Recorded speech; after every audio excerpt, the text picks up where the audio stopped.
Dummy Switch Pod. The boys are back, and you know Yes. we're doing it for South Africa this time. For South Africa, like Bongi told Pollard, we're doing it for South Africa. How are you, Chris? Yeah. Oh, kudos. Oh, look, I'm good, man. I'm good.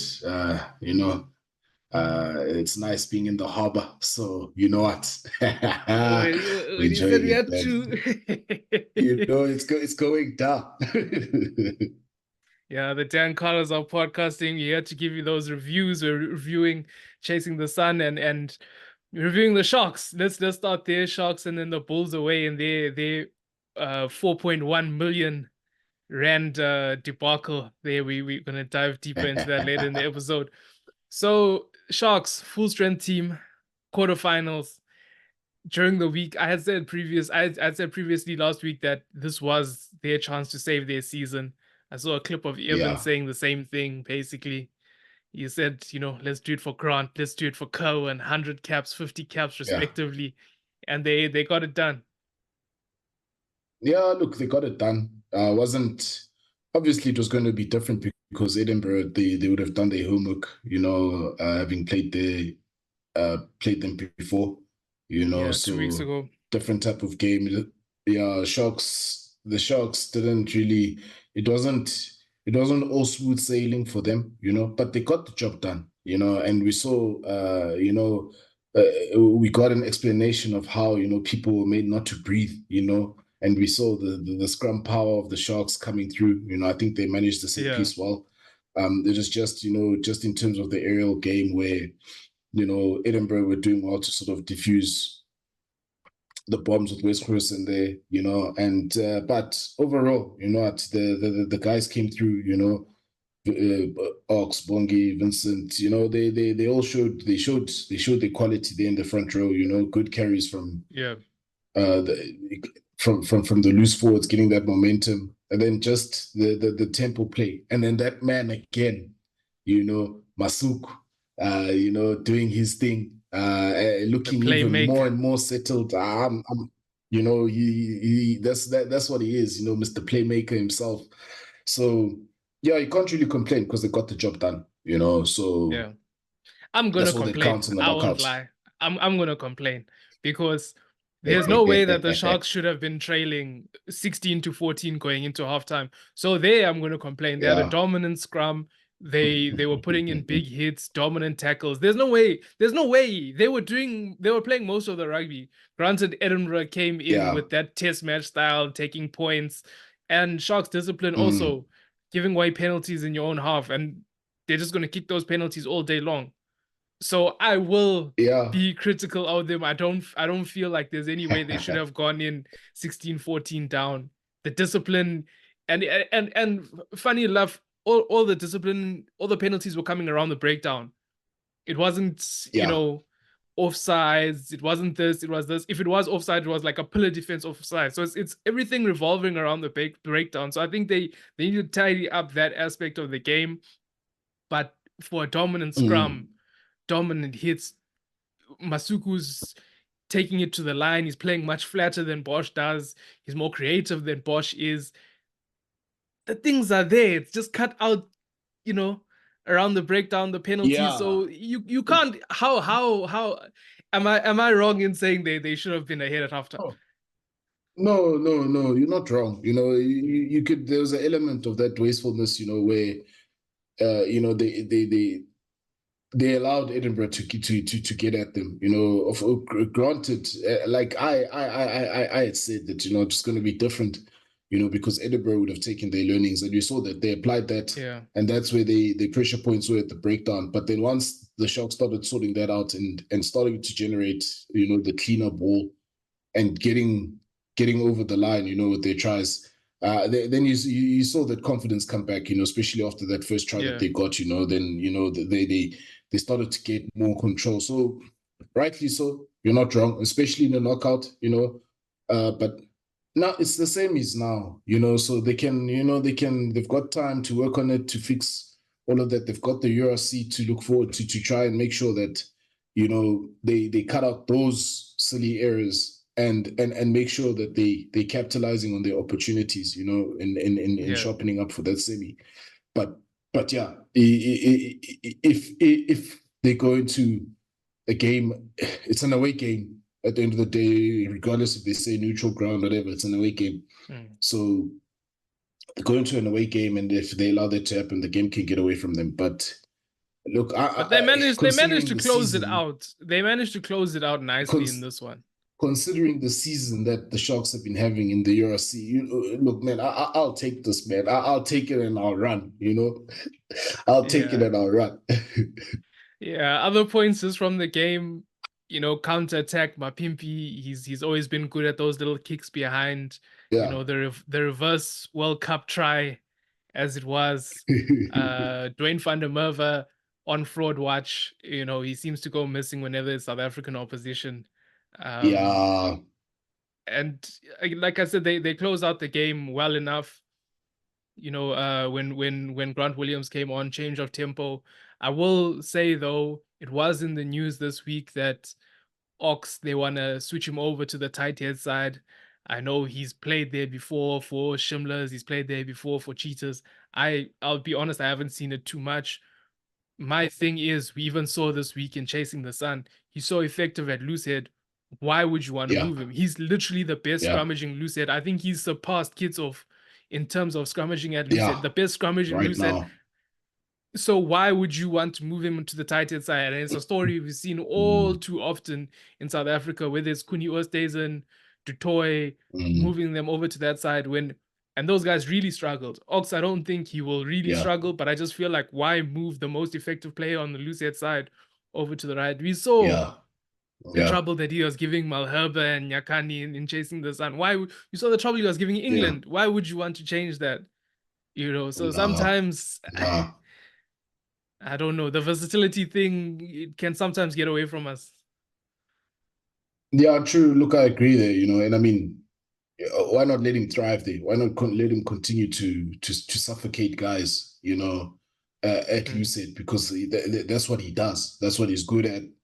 And it's a proven formula. So, look, hopefully it doesn't happen. Maybe it's just something that they just want to see in case of emergency, in the event that certain things happen, that they want to still keep him on the field. Because yes, he's a good scrummager. I think he's also a good ball carrier as well. And I think he gets around the park. So, yeah, but I think we'll see with that one. We'll see with that one, if that does happen. But unnecessary. It's gonna happen. I know it's gonna happen. It's gonna happen, but alas, we'll see what happens there. Next, moving on to the Bulls versus Northampton. This one, it's off the back of some travel agents making a lot of money, some airlines making a lot of money. 4.1 million rand to fly a B/C team over to the UK. Jake kicked up a fuss as he always does, and that's coming into this game. And I mean, it's just, if we're being honest, this tournament is not a priority for the teams besides the Sharks. There's that whole thing about revenue sharing. The URC is basically, the URC is where it's the bread and butter. So that's the long and short of it. But it is poor planning on SA Rugby side, and they've had to literally pay for it. They've had to pay for it, and also poor selection. I think also from the Bulls. I think they missed quite a few tricks. Yes, there's some guys that Jake White said that some guys are not 100% and things like that. But yeah, I think they could have done a bit better. Maybe even start Hendricks as opposed to have him on the bench. At 13, or even if you have him at 12. Definitely. To show up that defense. In hindsight, when you look at it, I mean, yes, B/C team, but at the end of the day, some of those guys are on the bench, even when you've got the premier players, at the Bulls. So I just think it showed that some of the guys there, game time, lack of it, but also just the vulnerability, when you've got a different or a new center combination. And the inability to effectively slow down Northampton's ball and just first phase defense, which is really basics. to be honest, because that's what caught the Bulls out. Is if you look at it, if you take away those first phase defense tries that they conceded, I think it's a different game, and especially how they managed to claw back in that first half. You thought, that okay, maybe they can really push Northampton all the way, but credit to Northampton, you saw the intelligence of their play, the strike plays that they have, and how they manipulated the Bulls' defense. And the intensity that they played with. They played like a home team. They played like they were in control. They throw the ball around. I think it was a very bad matchup in terms of, I think if it was more of a physical battle, the Bulls would have enjoyed that more. But it was a team that was stretching them out wide, pulling them one way, pulling them another way. Like you said, the midfield defense was terrible. Immelman, I don't know why he played at 13. De Klerk has played 13 for the Pumas. You've got Hendricks that can play 13. I think anyone else at 13 would have done a better job. That channel, they really exploited it. And like you said, they were in it until the second half. And credit to them for still being in it, because they took their chances. Hanekom with the rope, then scoring. Ekofana De Klerk also taking his chance. Light. Yeah, credit to them for staying in it for the first half, but they were totally outclassed in the second half.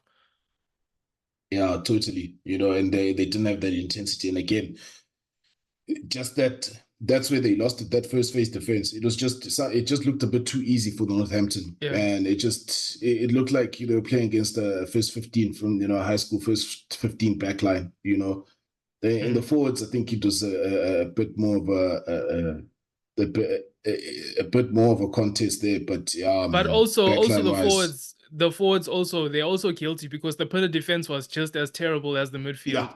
Matanzima, he's my guy, but he got caught out short there on pillars. There's a few other guys. There were a few pick and goes.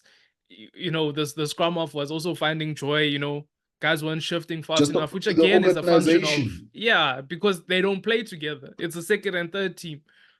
So I mean, I guess maybe that's a symptom of that, but the pillar defense as well.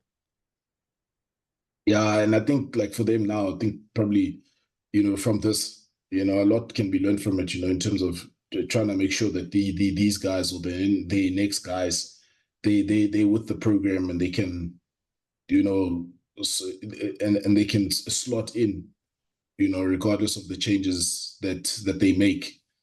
Because you could really see that, there were guys missing there. You really could see that, and so that second half became just a bit too difficult to watch, to be honest. It was at the end of the day disappointing. Is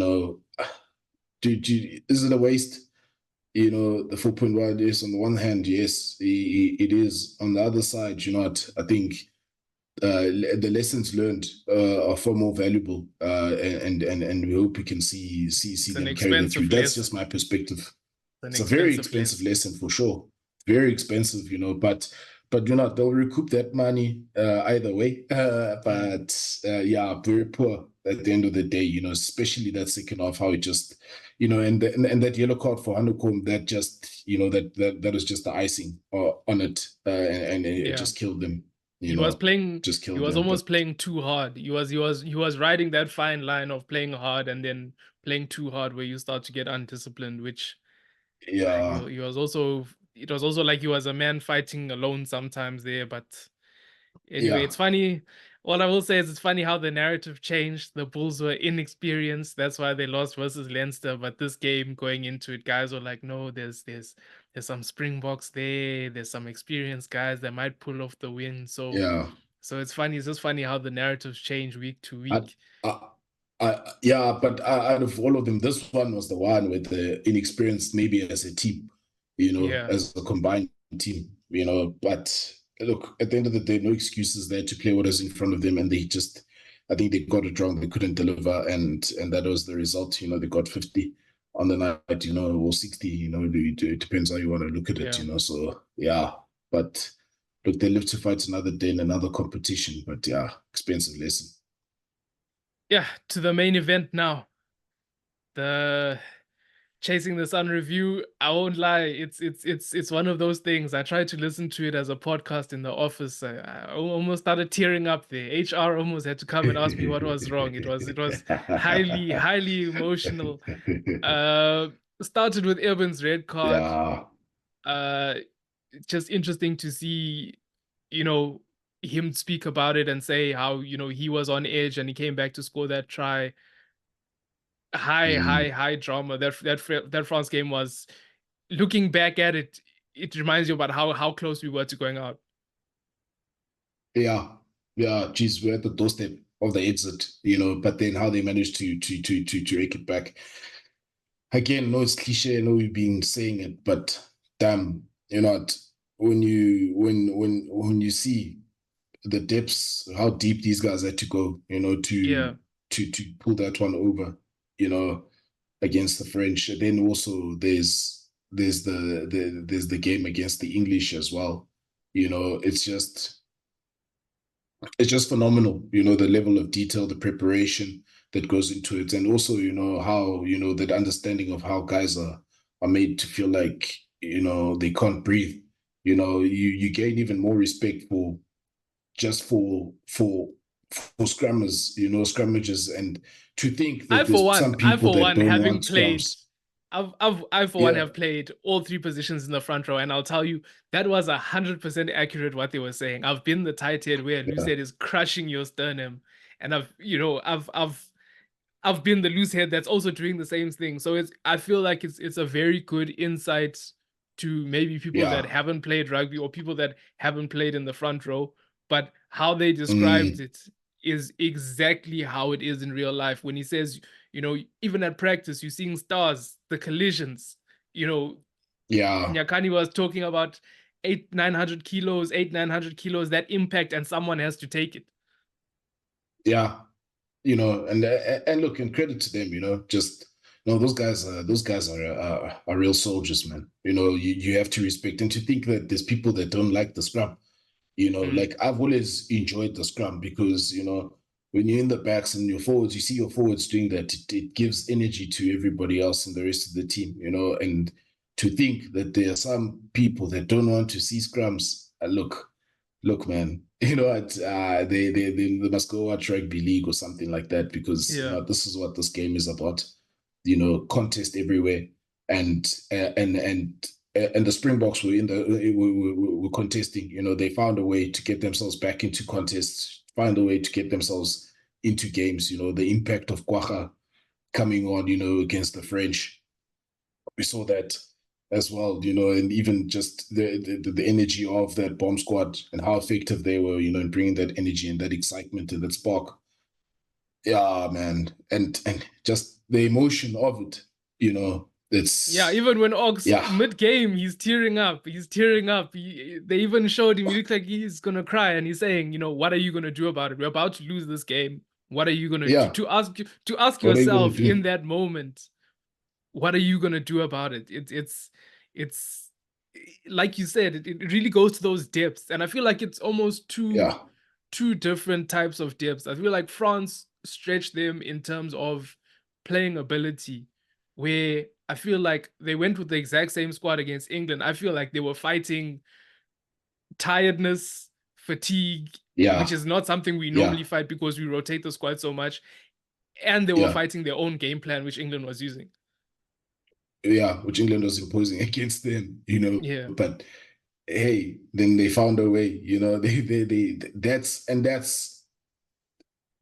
what, has always been said about, oh no, the great All Black sides, they find a way, and that's why and then people to say that we're not, the Springboks are not the number one team in the world. That's what number one teams in the world do. They Yeah. find ways where there's none to win, and that showcase that. And yeah, man, look, all I'm gonna say is just, we love this game, we love this team, and yeah, man, bring on the international season, man. Like, I just want to see more of that. I want to see more of that.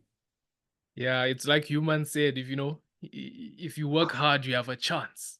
And that's in life and that's in the Yeah, game. They worked hard, they got a chance, they took their yeah, chances, and it's they you did. know Pollard coming in as well. That BMT, that it's just it's nice to hear from the guys. Even seeing Bongi at the end there, the pressure, Yeah, like I've said on previous episodes, that it just shows that the Springbok environment is not for everybody. There's some guys that would have folded under yeah, that pressure. yeah, yeah. They really would have, and that's what makes this team so great. Is not only just the pressure that they put on themselves, outside of the pressure of just the game and everybody wanting to take their heads off, for them to deal with that, live with that, and come above that. Look, yeah, it's just a newfound love every Sunday of chasing the sun, and yeah, man, look, hey, this is why the Springbok rugby, this is why we want Springbok rugby at the top all the time. Cobus Reinach is the one that gets me. Whenever I hear him speak, that's the one that gets me for some reason. Yeah, yeah. It's dramatic. But anyway, we wait again. The next episode, it's going to be the All Blacks, so even more drama. It's the last one. Yeah, it's the last one. Even more drama, and how fitting, that it's the last episode is, against the great foe, So yeah, it's perfect, perfect. Can't wait for Sunday. Yeah, but before Sunday, some URC action there. The best club tournament in the world. I'm telling you now. Even the New Zealand guys, they want a piece of the action.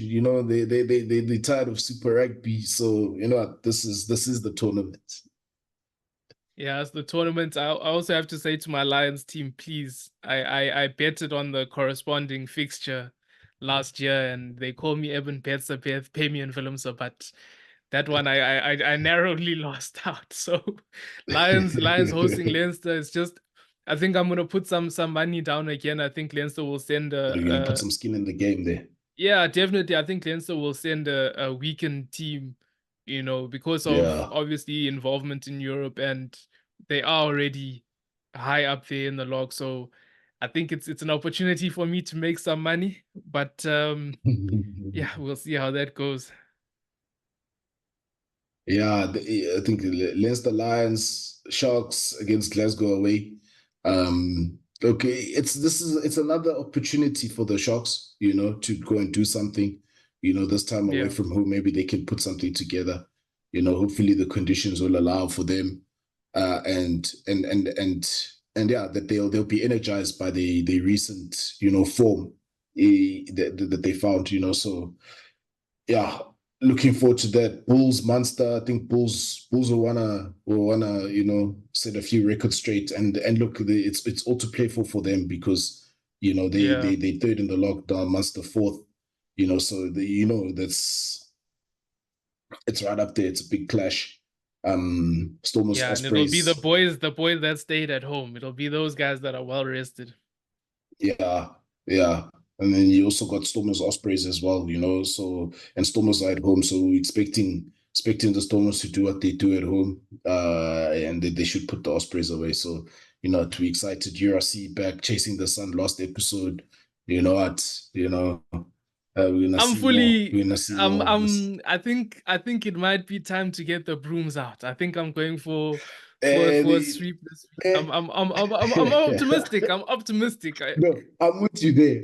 I think this weekend, the brooms are coming out again, with the dustpans this time, so yeah, let's go for South Africa. Yeah, is that your closing remark? Was there anything else? For South Africa. South Africa, bring out the brooms, boys. Thanks for watching. Thanks for listening. Time to switch forward. Out.